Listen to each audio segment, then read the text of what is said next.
The gavel falls. The chamber was massive. It floated in space above a neutron star, held in place by gravity anchors that had taken 3,000 years to build. The walls were made of a black material that no one could scratch. The ceiling was so high that the top of it disappeared into artificial clouds. And in that chamber on that day, 412 species had gathered to decide the fate of one more. Humanity. The seats in the chamber were arranged in a great circle. Each seat belonged to a different species. Some of the beings sitting in those seats were tall and thin, like pale trees. Some were short and wide, like boulders that had learned to breathe. Some had no eyes. Some had too many. Some communicated through color changes in their skin. Some used sound so low that other species could not hear it, but all of them had come to vote, and all of them had already made up their minds. At the very edge of the circle, in the smallest seat, in the section reserved for the newest and least important members, sat a human woman. Her name was Lyra Vasquez. She was not tall. She was not impressive looking. She wore a plain gray uniform with no decorations on it. Her dark hair was pulled back from her face. She had a single data slate on the desk in front of her, and she had not opened it once during the 14 hours of the session. She simply sat and she listened and she watched. For 14 hours, she had heard her species described in every terrible way possible. The first speaker had been a Praetori elder. His name was Veth-Suron. He was 900 years old and he looked it. His skin was the color of old ash. His eyes were silver and flat like coins. He had 3 arms, each one ending in 6 fingers, and when he spoke, his voice came out in layers, like many voices stacked on top of each other. Veth-Suron had spoken for 2 hours about humanity. He had charts. He had records. He had numbers. He talked about human wars, and there had been many. He talked about human disasters, and there had been many of those too. He talked about the times humans had nearly destroyed their own planet. He talked about the weapons they had built that could end cities in seconds. He talked about the speed with which humans spread through space, moving into systems without asking permission, building things without filing the proper paperwork with the council. They are a danger, Veth-Suron said, not because they are powerful. They are not yet powerful, but because they are unpredictable. A species that cannot control itself cannot be trusted in civilized space. The chamber had agreed. One by one, other speakers stood and added their voices to his. A tall gray species called the Mevari said that human expansion patterns were aggressive. A water-breathing species called the Drull said that human communication signals were loud and disruptive. A hive mind species called the Set said that humans were simply too chaotic to coexist with safely. And then Veth-Suron had introduced the motion. It was written in the formal language of the council, which was ancient and careful, and used many long words to say very simple things. But what it meant, when all the long words were removed, was this. Humanity was to be auctioned. Their star systems, their colonies, their ships, their buildings, their people, all of it would be sold to whatever species bid the highest price. The humans themselves would become a labor resource, workers assigned to whoever bought them, to be used in mines, in factories, in fields, in whatever way the buyer decided. Earth itself, the original planet, would be split between the top 3 bidders. It was not a war. It was a transaction. That was the part that made it so cold. Veth-Suron had asked for any final statements before the vote. He had looked toward the human section when he said it, not out of respect, more out of habit. The way someone might glance at a small animal in a cage before covering it with a cloth. Lyra Vasquez had not stood, she had not raised her hand, she had not spoken. The vote had taken 11 minutes. When it was done, the result appeared on the large screen above the central floor in glowing blue numbers. 411 in favor. 1 against. Lyra Vasquez had voted against, of course, but 1 vote meant nothing. It never had. It was a formality, like putting a small stone in front of a falling mountain. Vethsuron raised the ceremonial gavel. It was made of a material found only in the core of dead stars, and it had been used for 6,000 years to mark the end of council decisions. When it struck the desk, the sound rang through the entire chamber, and the sound meant that the decision was final and could not be changed. The chamber erupted, not in celebration exactly, more in the sound of business beginning. Species were already turning to their advisors. Financial calculations were starting. Bidding windows would open within 48 hours. There were systems to claim, resources to divide, populations to assess. Vethsuron looked down at the human section as the noise rose around him. He expected to see the human woman crying, or standing and shouting in protest, or at least looking pale and broken, the way small defeated things did. Instead, Lyra Vasquez was looking directly at him. And she was smiling. It was not a large smile. It was not the wild smile of someone who had gone mad from grief. It was small, quiet, calm, the kind of smile that a person gives when they already know how a story ends and the ending is not what the other person thinks. Vethsuron was old. He had seen 900 years of politics and war and negotiation. He had looked into the faces of dying kings and defeated generals. He knew what a broken being looked like. He knew what fear looked like and grief and shock. This was none of those things. He had a device in his skull, placed there centuries ago, that monitored his physical responses for danger signals. In 900 years, it had activated only twice. Once when an assassin had entered his bedroom in the dark, and once when a sun had begun to go Nova 3 light minutes from his ship. It activated now. He did not understand why. The human had no weapon. She had no allies in the chamber. She was alone, small, and completely without power. The vote was over. The decision was made. She had lost everything. And yet that smile sent something cold moving through his chest. He watched her as she picked up her data slate from the desk. She slid it under her arm. She straightened her plain gray jacket with one hand, smoothing out a wrinkle near the collar, the way a person does when they are preparing to go somewhere they want to look presentable. Then she stood, stepped out of her seat, and walked toward the exit. She did not walk fast. She did not walk slow. She walked like a person who had finished a meeting and was now going to do the next thing on their list. She did not look at the large screen still showing the vote result. She did not look at the other species, who were already sorting themselves into financial groups and beginning to discuss bid strategies. She did not look back. Not once. The doors of the chamber were large and heavy and made a deep sound when they opened. Lyra Vasquez walked through them, and then she was gone, and the doors closed behind her. Vethsuron sat very still for a moment. Around him, the chamber moved with the energy of a deal being organized. Advisors spoke quickly into communication devices. Numbers appeared on personal screens. The auction of an entire species was being processed with the cold efficiency of any other large transaction. And Vethsuron sat still and thought about that smile. In 900 years, he had learned to pay attention to the things that did not make sense. Most beings, when they lost everything, did not smile. Most beings, when they were alone in a room full of enemies who had just decided to sell them like property, did not walk out calmly with a data slate tucked under their arm. He thought about what he knew about humans. He pulled it up in his memory carefully. The way a person handles something they now suspect might be sharper than it looks. Humanity was 200 years into space travel, a very young species by any measure. Their registered territory included 14 colonies and one home system.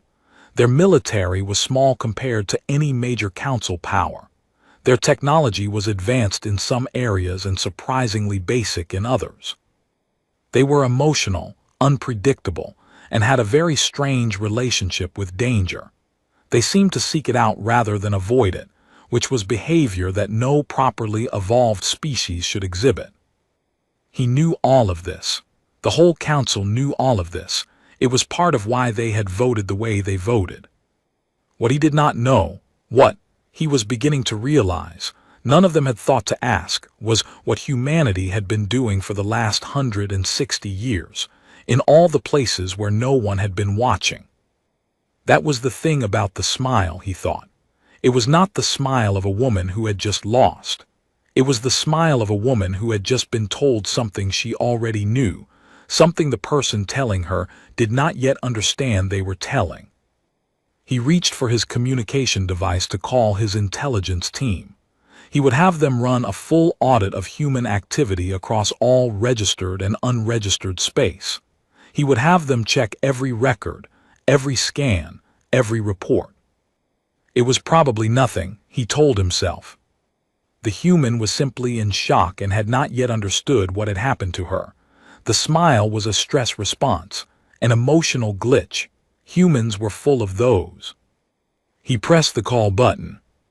His hand, he noticed, was not entirely steady. Outside the chamber, in the long corridor that curved away from the convocation hall, Lyra Vasquez walked at a comfortable pace. The corridor was empty at this hour. The walls hummed faintly around her, the life support systems keeping the air breathable, the temperature stable, the pressure correct. She knew exactly who had built those systems. She pressed a small button on the data slate under her arm. Somewhere very far away, across a distance that the council's charts did not even acknowledge yet, a signal was received. A response came back in less than 2 seconds, far faster than the council's communication network could have managed. The response was 2 words. "We're ready." Lyra Vasquez allowed herself one more small smile, alone in the corridor, with no one watching. Then she walked on. What they never asked. The fleet that left council space 3 days after the vote was the largest collection of warships assembled in 400 years. 4,000 vessels, drawn from 9 different species, organized under a joint command structure that had taken 2 days of argument to agree upon. They called it Acquisition Fleet Dawnbreaker, which sounded impressive, and the council was very pleased with the name. The fleet's commanding officer was Admiral Cho Ranis of the Mevari. He was tall, gray-skinned, and had served in space for over a century. He had led campaigns against 7 civilizations and won every one of them. He did not consider this mission a campaign. He considered it an administrative exercise, the kind of thing that was tedious rather than dangerous. His fleet would move into human space, establish control of each colony, register the populations, and begin the process of transfer to whatever buyers the auction produced. He expected it to take about 3 months. On the first day of travel, his sensors began picking up human infrastructure. This was normal. Beacon signals, navigation markers, the kind of basic framework a young space-traveling species leaves at the edges of their territory. He noted it in his log and moved on. On the second day, the signals were still coming. He was now well past the registered edge of human space, and yet the signals continued. He ordered a more detailed scan. The results confused his technicians. There were structures out here, small ones, not much bigger than a transport ship, anchored to asteroids and cold moons. They had power sources. They were active. They appeared to be some kind of relay station, though the signal type they were processing was not one his team could immediately identify. He filed a note and kept moving. On the third day, one of his science officers came to him, with an expression that Cho Ranis had not seen on that officer's face before. It was the expression of a being who had found something that the universe had not warned them about. "Admiral," the science officer said, "we are detecting construction activity ahead of us. Significant construction activity." Cho Ranis pulled up the sensor data himself. What he saw did not make sense for a species 200 years into space travel. Around a red dwarf star, a star not listed on any council chart as inhabited or claimed, there was a structure. It was not finished, but even unfinished, it was enormous. It wrapped around the star like a broken ring, thick and dark, studded with machinery the size of small moons. Energy readings coming off it were beyond anything his sensors were calibrated to measure at that range. The structure was actively under construction. His sensors could detect the heat signatures of thousands of workers and construction machines moving across its surface. "What is this?" he asked. "We don't know," his science officer said. "We have never seen anything like it." Terran sent a query to the Council's database. He asked it to search for any record of this structure, any permit, any filing, any mention. The database returned in seconds. No record found. He expanded his scans. He pushed his sensor array to its maximum range and started sweeping the space around him in all directions. He was looking for the edges of human territory, the point where their construction stopped and empty space began. The sensors swept and swept and swept. They did not find an edge. What they found instead was more. In every direction, at varying distances, there were human-built structures. Some were small relay stations, monitoring posts, automated platforms. Some were medium manufacturing facilities tucked into asteroid belts, energy collection arrays around dim stars. And some were large, larger than anything a 200-year-old space civilization should have been able to build, larger than anything the Council had expected to find. There were tunnel mouths, entrances to null-space passages, the kind of travel shortcuts that cut journey times from months to days. The Council had 17 of these, built over thousands of years at enormous cost. Terran's sensors were now showing him something that looked like a network of them. He counted the signatures carefully. He stopped counting at 40. His communications officer received a message from the fleet's rear. One of the trailing ships had just passed through a region of space and detected something strange. The standard Council network communication signal, the signal that all their ships and stations used to talk to each other, had just gotten significantly stronger. Not weaker, the way it should if they were moving away from Council space. Stronger. They ran a trace on the signal, followed it back to its amplification source. It was a human relay station, unmanned, automatic. It had been sitting in that unremarkable patch of space for what the materials analysis suggested was at least 60 years, quietly boosting the Council's own communication signal without anyone asking it to. Without anyone knowing it was there. Without anyone knowing that the Council's communication network had been running for 6 decades, partly on human infrastructure. Terran called his senior officers together. They stood in the briefing room of his flagship and looked at the accumulated sensor data spread across the large display table. Nobody spoke for a long time. Then one of his officers, an older woman named Subcommander Fellara, said what everyone in the room was thinking. How long have they been building all of this? Nobody had an answer, because nobody had ever asked. That was the thing that kept returning to Terran's mind as he stood there looking at the data. The Council had looked at humanity and seen the 14 registered colonies. They had seen the young civilization, the short history, the limited registered territory.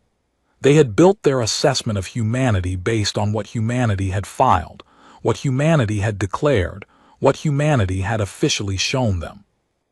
Nobody had asked what humanity was doing in the spaces in between. Nobody had looked. It was not that the information had been hidden from the Council. Not exactly. Humans had simply been doing what humans always did, which was build things, and the Council had simply been doing what the Council always did, which was look at registered territory and official filings and formally submitted documentation. The Council was ancient and organized. It had rules for everything. You claimed a system by filing a claim. You built a structure by submitting a construction permit. You established a trade route by registering it with the transit authority. That was how civilization worked. That was how it had always worked for thousands of years across 400 species. Humans had been in space for 200 years. long enough to learn the rules, long enough to understand that the rules described one layer of the game, the official layer, the visible layer, the layer where everything was recorded and reviewed and approved or denied. What no one had anticipated was that humans would simply play a different game at the same time, in the same space, quietly, for 160 years. While everyone was watching the official layer, humans had been building the unofficial one, piece by piece, in the dark and the cold, and the empty places where no one looked because there was officially nothing there to look at. Choranis thought about the wars he had won. He thought about the 7 civilizations he had defeated.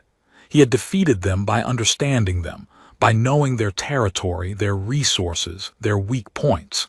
He had always known, going into a campaign, what he was dealing with. He did not know what he was dealing with now.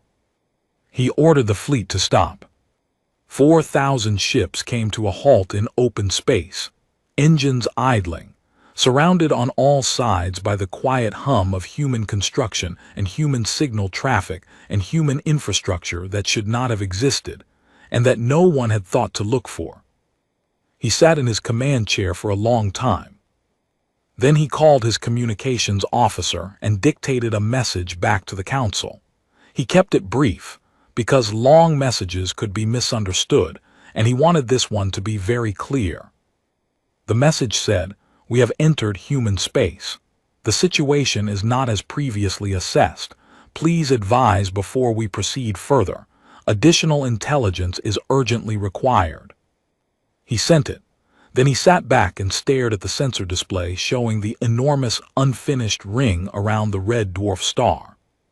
Workers were moving across it even now, thousands of them, building something that had no name in any council database, something they had apparently been working on for a very long time without telling anyone. He thought about the human ambassador and the way she had walked out of the chamber after the vote. He had watched the recording on his way out here. It was a standard part of his pre-mission briefing to review recent council sessions involving the target population. He had seen her sit quietly for 14 hours. He had seen her cast the single vote against. He had seen her walk out. He had not understood at the time why she had not seemed afraid. He was beginning to understand now. Somewhere out in that dark and construction-lit space, he knew humans were monitoring his fleet, watching them sit still, watching them stop at the edge of what they were only now beginning to understand. He could not detect the monitoring. He had looked. His sensor teams had searched for surveillance signals and found nothing obvious, but that meant nothing, he realized. If humans could build a null space relay network, and a starring and 60 years of communication infrastructure without the council noticing, they were more than capable of watching a fleet of 4,000 ships without being detected. They knew he was there. They had probably known before he left. Subcommander Fellara appeared at his shoulder. "Admiral," she said quietly, "the manifest team has finished their preliminary count of detected structures." She paused. "The list doesn't end. We've been running the scan for 6 hours and we keep finding more." Choranis closed his eyes for a moment. "Keep scanning," he said. "And somebody please find me anything, any record, any old report, any survey data that tells me how long humans have actually been out here." The answer, when it came back from the research team 4 hours later, was 163 years. They had been building in secret for 163 years. Choranis sat with that number for a long time. Then he sent a second message to the council. This one said, "We may have made a mistake." Then she smiled. The emergency session of the Galactic Council was much quieter than the regular one. There were no grand speeches this time. No 2-hour presentations with charts and records. The 412 members sat in their seats, and they looked at the reports coming in from Acquisition Fleet Dawnbreaker, and they were very quiet in the way that beings are quiet when they have just realized that they have made an error too large to immediately measure. Vethsuran stood at the central podium. He had not slept in 30 hours. This was unusual for him. He was 900 years old and had trained himself long ago to sleep regardless of circumstances, because a tired mind made poor decisions and poor decisions had consequences. But he had not been able to sleep. He had read every report from Cho-Ranis. He had read them twice. He had called his best intelligence analysts and asked them to look at the same reports and tell him if there was a different way to interpret the numbers. There was not. He looked at the chamber around him. He could see, in the faces and body postures of the other representatives, various stages of the same process he had been going through himself. Confusion first, then slow understanding, then a feeling that did not have a clean name in any language he spoke. A feeling like standing on a floor you believed was solid and noticing, very slowly, that you could not actually see what it was resting on. He cleared his voice and addressed the chamber. We have called this session to reassess the situation regarding the human species in light of new information provided by Fleet Admiral Cho-Ranis. He stopped, started again.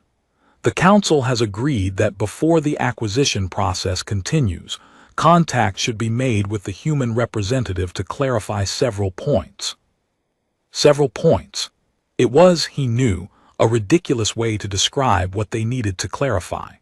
But he was 900 years old, and he had learned that sometimes very large things needed to be approached through small language first, to make them manageable enough to stand in front of. He nodded to the communications officer, opened the channel to the human vessel. It took a moment.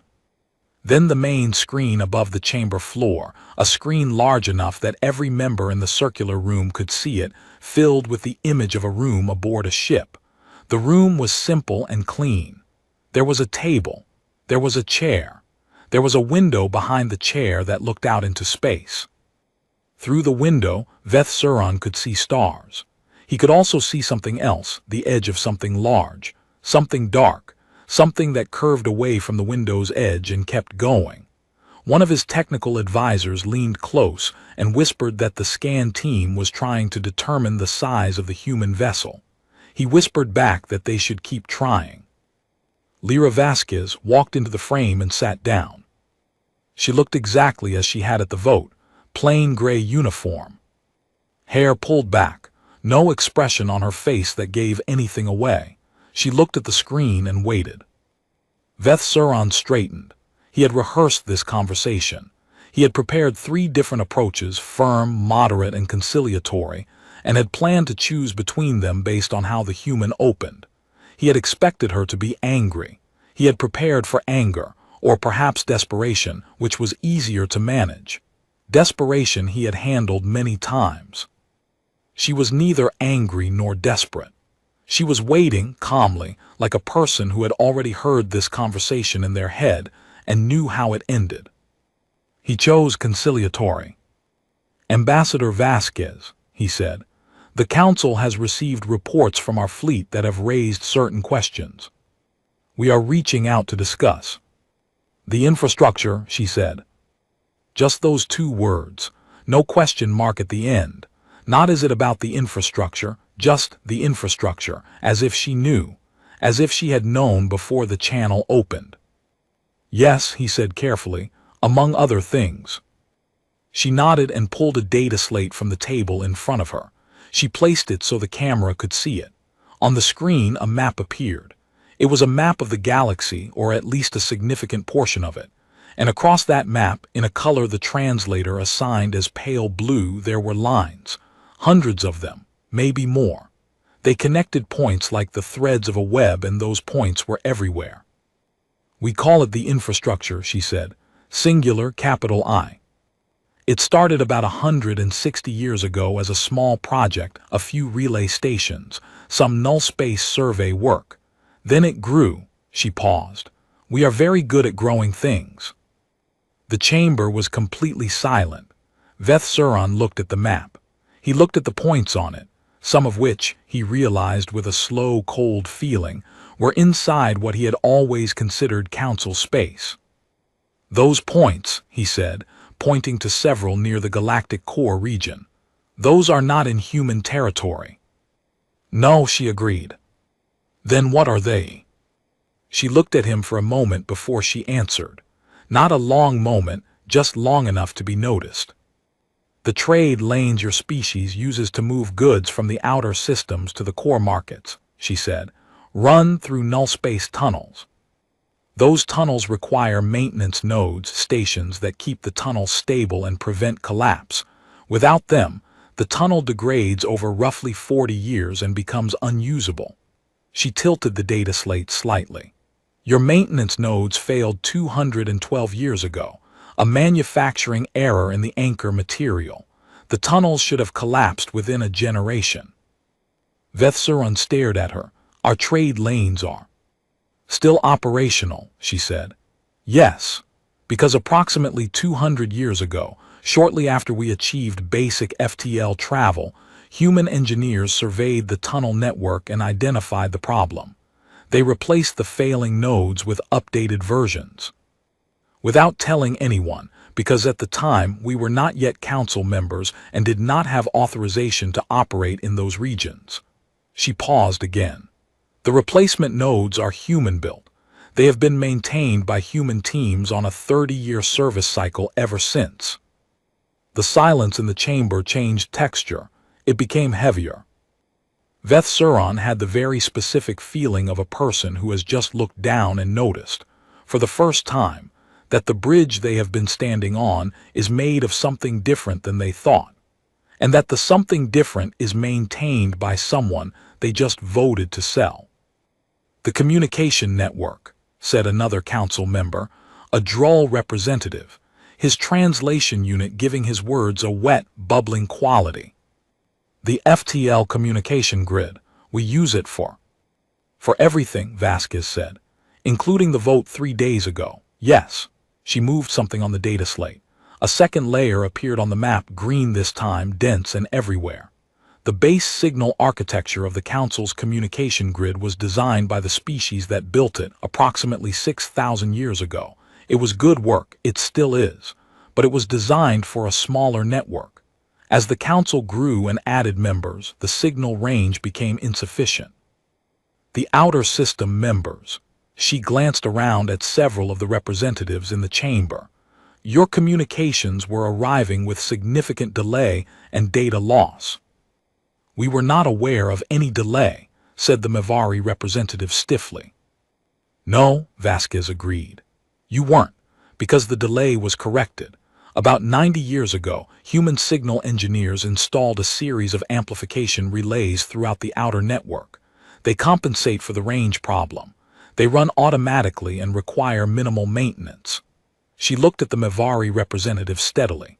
You have been receiving clear, real-time communication from your outer colonies for 90 years because of human-built hardware that nobody asked us to install. Another council member stood, a species with 4 arms and a bioluminescent pattern on their chest that was currently pulsing in a way their species translator key identified as agitated. The life support systems on this station were upgraded 60 years ago, Vasquez said. The original systems were losing efficiency. The atmospheric processors were running at 63%, a long-term efficiency loss like that becomes dangerous over decades. CO2 levels rise, temperature regulation destabilizes. Human environmental engineers identified the problem during a routine survey. She let a moment pass. They upgraded the processors. They are currently running at 91%. There is a human maintenance team in the service corridors of this station right now. The chamber did not erupt. It did not fill with noise the way it had after the vote 3 days ago. It stayed silent.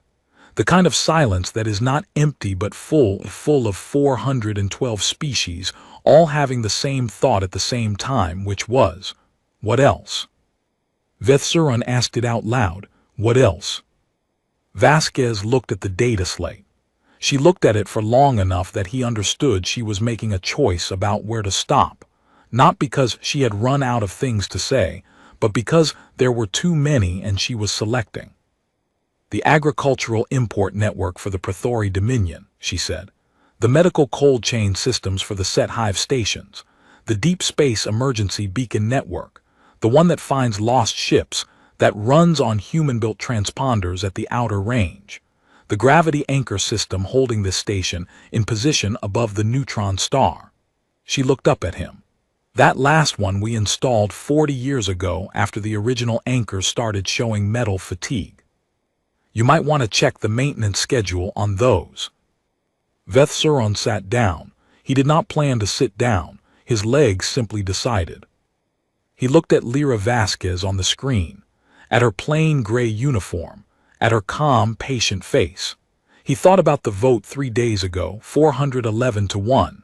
He thought about how sure they had all been, how clean and simple it had seemed, a small, young, troublesome species, a legal mechanism, a tidy solution. He thought about that smile. You knew, he said. When we voted, you already knew all of this. She looked at him for a moment. Then on the screen in front of 412 species, Lyra Vasquez smiled. The same smile as before. Small. Quiet. The smile of someone watching the last piece of something fall into place.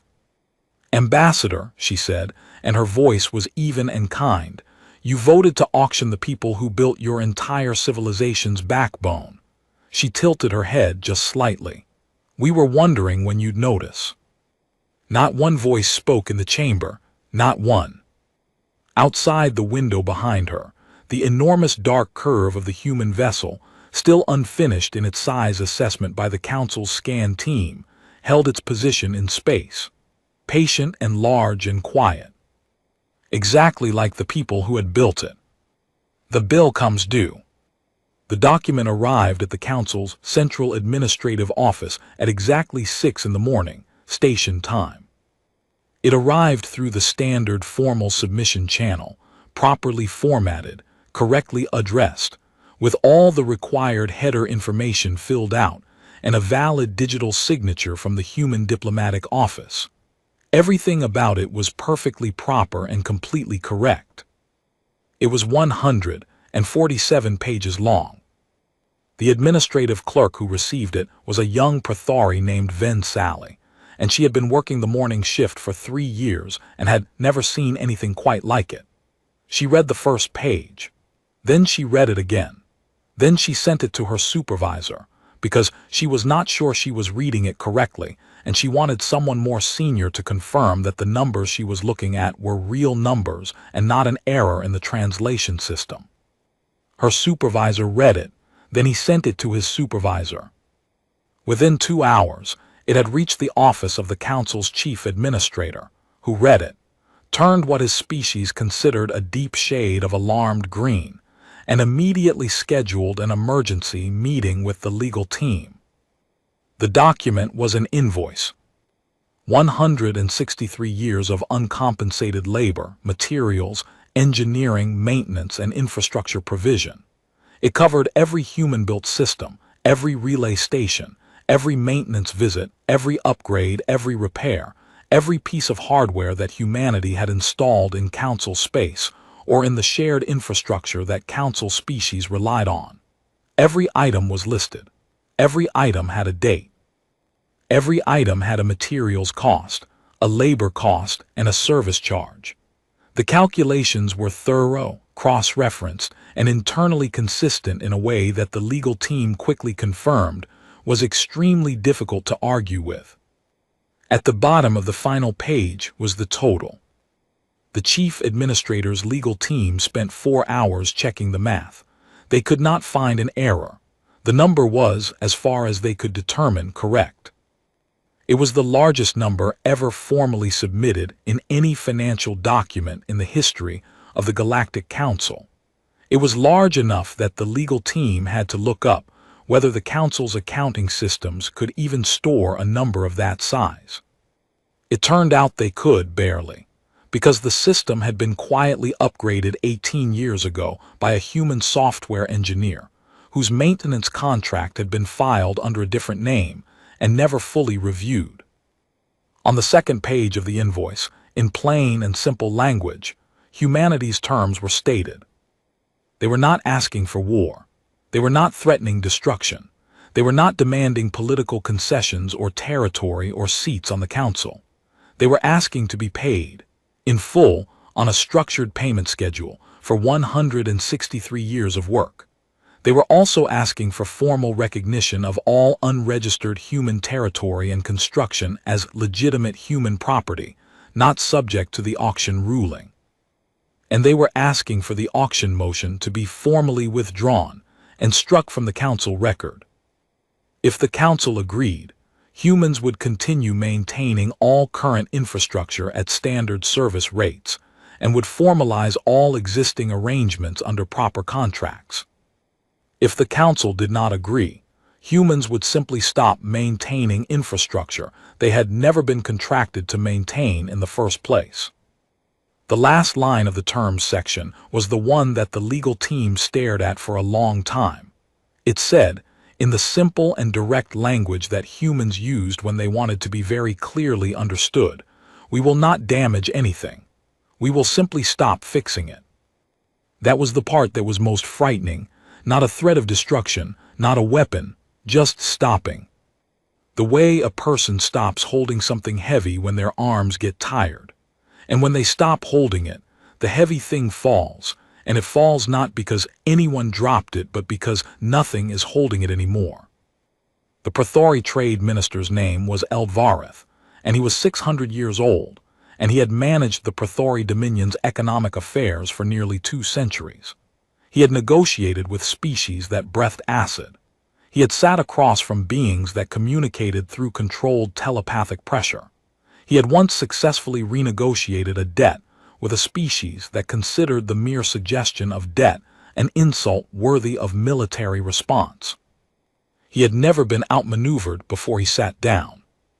On the day that the agricultural import network of the Praetori Dominion experienced what the human maintenance team called a scheduled service pause, a brief, controlled interruption of 11 minutes during which no goods moved and no systems failed, but the network made several alarming sounds.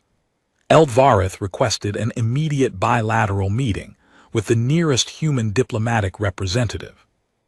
The human representative who arrived was not a senior diplomat. He was not old. He was 24 years old, with short dark hair and a broad face that currently wore an expression of friendly helpfulness. His name was Kofi Mensah. He was an engineer who had been temporarily assigned to the diplomatic office, because most of the senior diplomats were currently busy, with 7 other species having 7 very similar urgent conversations.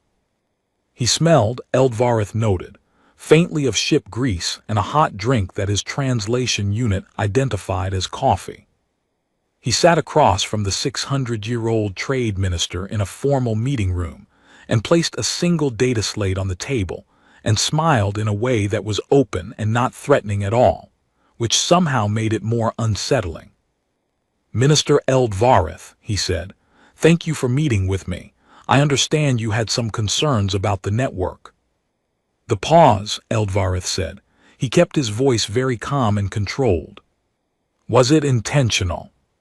"Scheduled maintenance," Kofi said. "Standard 30-day cycle. It's all in the service logs. We've been running it every 30 days for about 80 years. You may not have noticed before because it was designed to be brief." He tilted his head. "Did something seem wrong?" Eldvareth looked at him. The young man looked back with an expression of complete and helpful innocence. It was the most dangerous expression Eldvareth had seen in 600 years of negotiation. "I would like," the minister said slowly, "to discuss the terms of a formal service agreement." "Of course," Kofi said, and opened the data slate. They talked for 3 hours. The trade minister had brought 6 senior advisors. Kofi Mensah had brought a notepad, actual paper and a pen, which the advisors found strange and which Kofi explained was a personal habit because he thought better when he wrote things down by hand. The terms Kofi presented were fair, not generous fair. The maintenance costs were priced at reasonable rates. The infrastructure access was structured as a partnership rather than a purchase. Praetori engineers would be trained in system maintenance over a 5-year period so that the Dominion could develop their own expertise. There was a clear schedule, a clear payment structure, and a clear process for dispute resolution. The trade minister signed it within the hour, not because he was forced. Because it was a good deal, and because the alternative, a network that made alarming sounds every 30 days, and that no one in the Dominion actually knew how to fix, was not a comfortable alternative.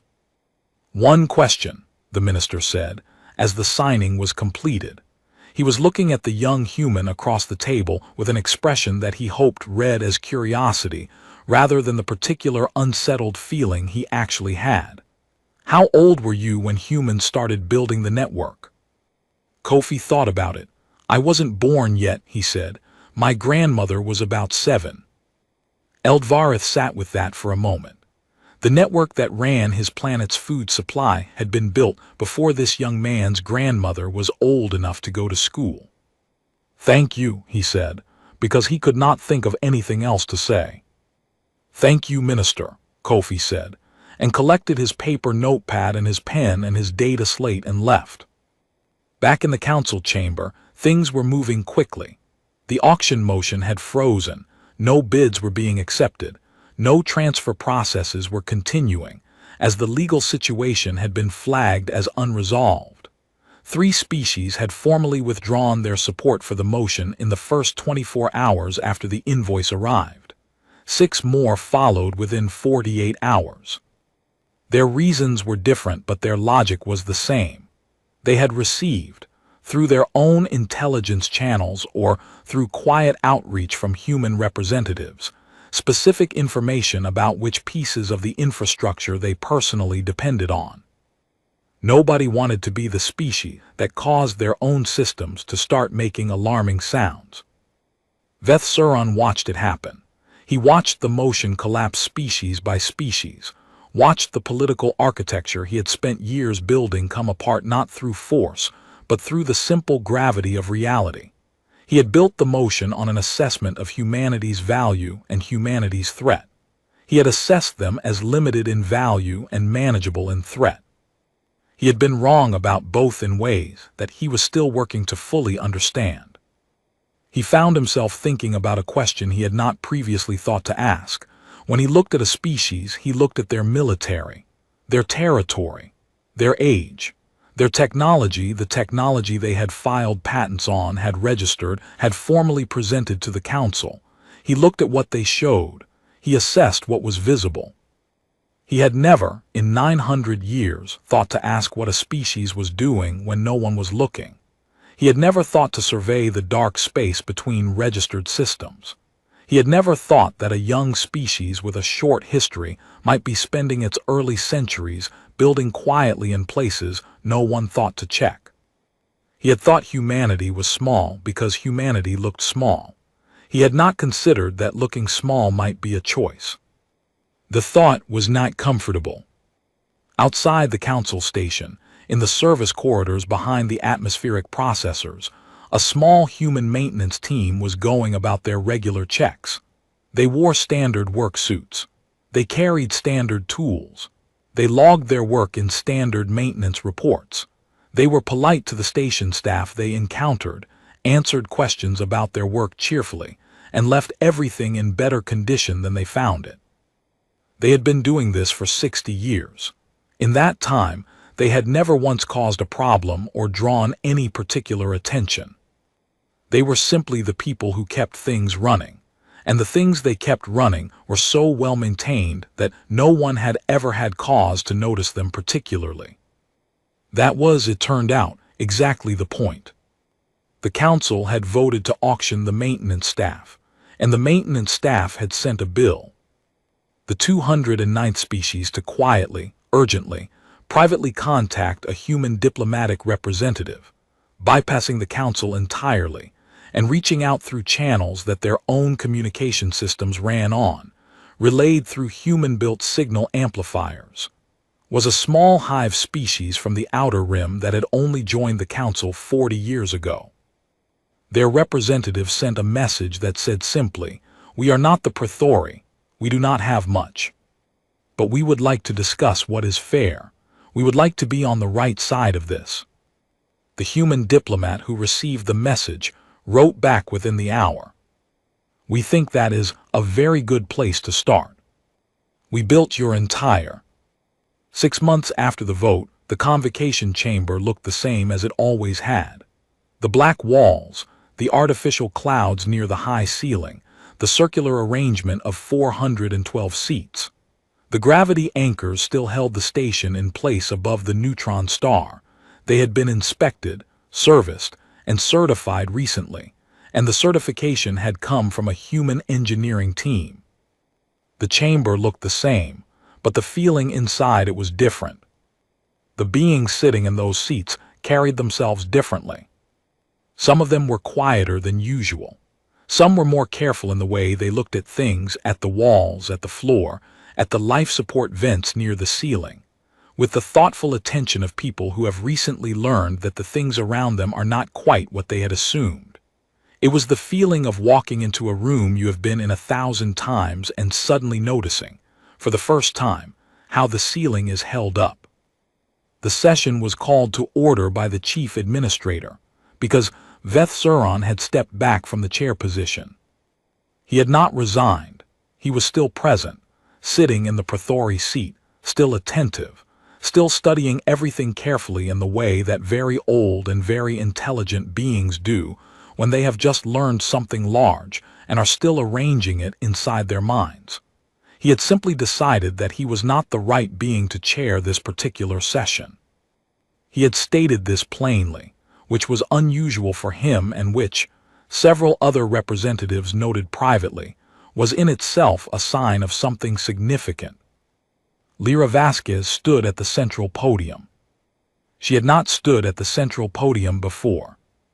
The central podium was a position historically reserved for species with more than 1,000 years of council membership, or for species recognized as having made extraordinary contributions to galactic civilization.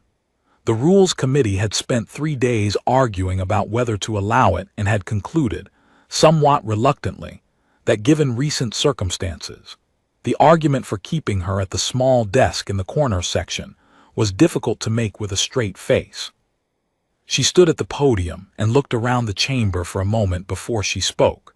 She looked at it the way a person might look at a room they have visited many times, but always from a less interesting angle. When she spoke, she did not speak like someone who had won. She spoke like someone who was ready to get to work. "Honored members of the Galactic Council," she said, 6 months ago, this chamber voted on a motion concerning humanity. The vote was 411 to 1. The motion has since been formally withdrawn and struck from the record, with the agreement of the proposing party and the majority of co-signatories. She did not look at Veth-Suron when she said this, though others in the room did. "I am not here today to discuss that motion. I am here because we have something to offer." She placed her data slate on the podium and brought up the map. The galaxy map with the pale blue lines, the infrastructure. Every member of the council knew this map now. They had studied it in the weeks since the emergency session. They had traced the lines to their own systems, their own stations, their own networks, and found, in most cases, something that connected back to human construction. "What you are looking at," she said, "is the infrastructure as it exists today. 163 years of work, mostly quiet, mostly unacknowledged, partly because the circumstances under which we began this work made acknowledgement complicated, and partly because," she paused for a moment, and there was something honest in her face, something that was not triumphant but something older than triumph. "We are not, as a species, very good at stopping once we have started building something." A small sound moved through the chamber. It was not quite laughter. Most of the species present did not express amusement in the same ways, but it was something in that direction, a release of something. She moved on. "The infrastructure works," she said. "Your systems have been stable, your communications have been clear, your trade lanes have been open, because of the work represented on this map. We know it works because we have been running it for over a century, and because..." She allowed herself one small, restrained smile. Humans are very persistent about fixing things until they work. She brought up a second map. This one had the pale blue lines of the existing infrastructure, but also overlaid on top in a brighter white new lines, new points, new connections, more of them, significantly more. This is the infrastructure as it could exist in 30 years, she said. We call it Phase 2. We have been working on the design and preliminary construction for approximately 3 decades. Phase 2 would triple the safe travel range for every species currently using null-space navigation. It would extend reliable real-time communication to systems currently experiencing 3 to 6 hour signal delays. It would create a deep space emergency response network covering 80% of inhabited space. She let the chamber look at the map. We would like to build it, but this time we would like to build it together, openly, with proper credit, with proper compensation, with proper partnership. A representative from the set hive mind, who communicated through a translation unit because their natural communication was too complex for most species to process directly, raised a signaling arm. Why? It asked. The translation unit turned the word into something flat and direct. Why share now, when you could simply continue as before? Vasquez looked in the direction of the set representative with what appeared to be genuine consideration.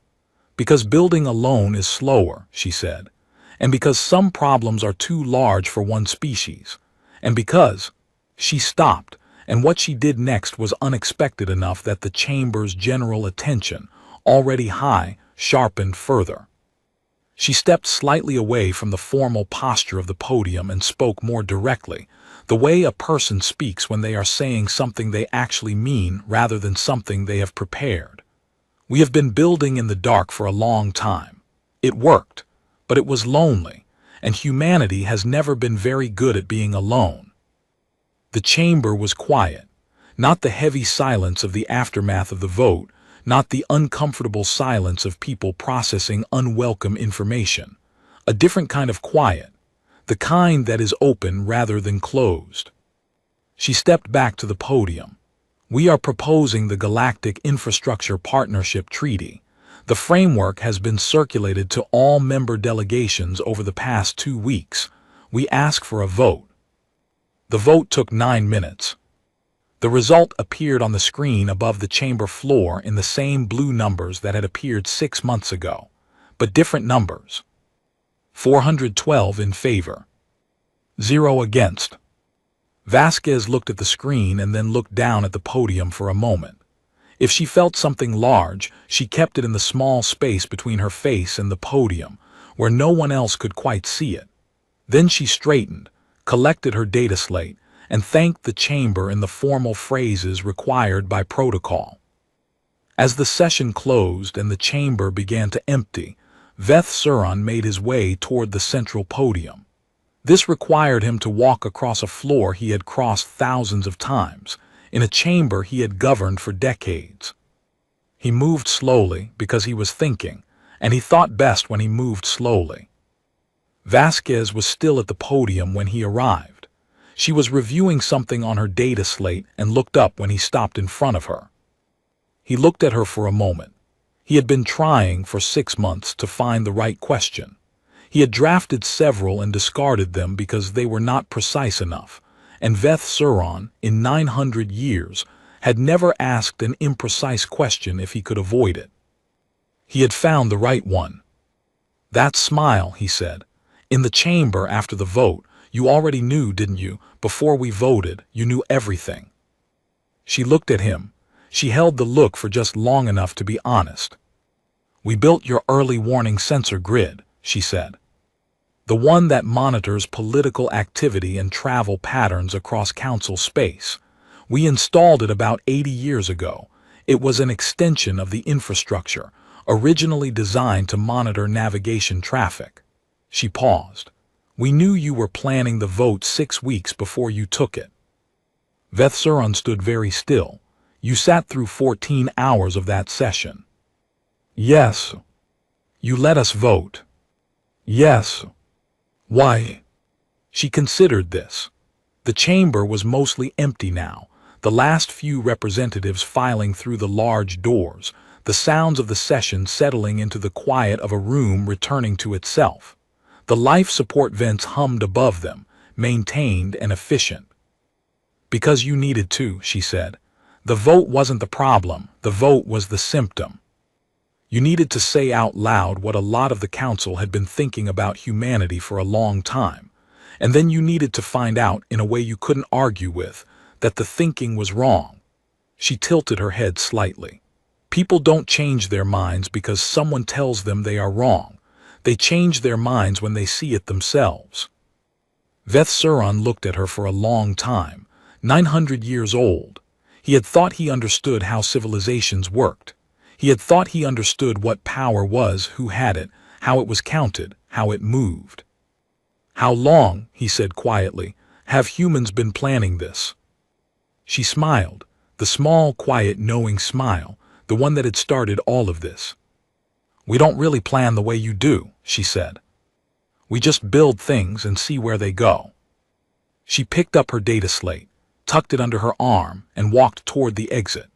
Her footsteps echoed on the floor of the chamber, a floor that had been quietly restored and releveled 12 years ago by a human construction team that had come in during a scheduled maintenance window and left no formal record beyond a line item in a service log that no one had read.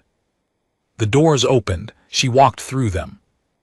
Veth-Suran stood alone in the chamber for a while. He looked at the walls, the ceiling, the gravity anchor housings visible through the observation port in the east wall, holding the entire station safely above the neutron star below. He thought about the humans in the service corridors. He thought about the relay stations in the dark between stars, quietly doing their work.